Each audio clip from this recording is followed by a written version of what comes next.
Bonjour, je m'appelle Louis, je vais vous présenter Roald la sacrée sorcière. C'est un enfant qui décrit les sorcières. Dans les contes de fées, les sorcières portent toujours de ridicules chapeaux et des manteaux noirs, et volent à califourchon sur des balais. Mais ce livre n'est pas un conte de fées.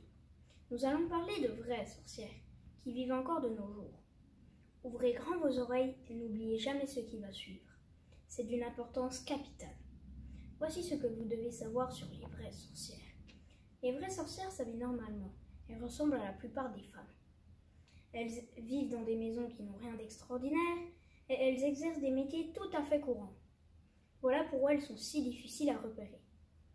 Une vraie sorcière déteste les enfants d'une haine cuisante, brûlante, bouillonnante qu'il est impossible d'imaginer. Elle passe son temps à comploter contre les enfants qui sont sur son chemin. Elle les fait disparaître un par un, en jubilant. Elle ne pense qu'à ça du matin jusqu'au soir.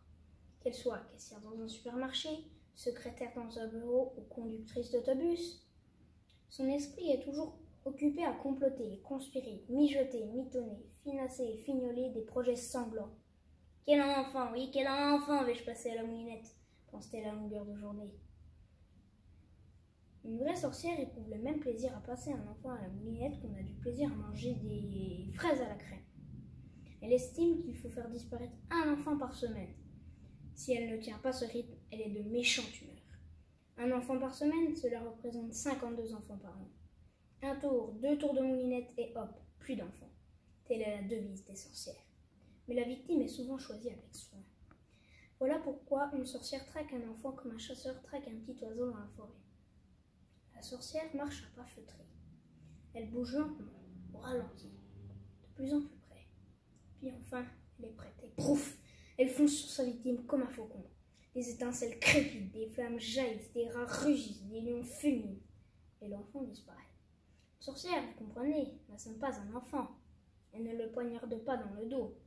Elle ne le tue pas d'un coup de pistolet. Les gens qui se conduisent ainsi finissent par être capturés par la police.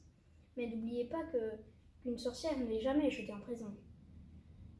Parce qu'elle a de la magie au bout des doigts et le diable dans la tête. Et grâce à ses pouvoirs magiques, les pierres peuvent bondir comme des grenouilles et des langues de feu papilloter à la surface des eaux. Terrifiant pouvoir. Heureusement, il n'y a plus beaucoup de sorcières de nos jours, mais il en reste suffisamment pour vous donner le frisson. En Angleterre, il en a probablement une centaine. Certains pays en ont beaucoup plus, d'autres beaucoup moins. Mais aucun pays au monde n'est à l'abri des sorcières.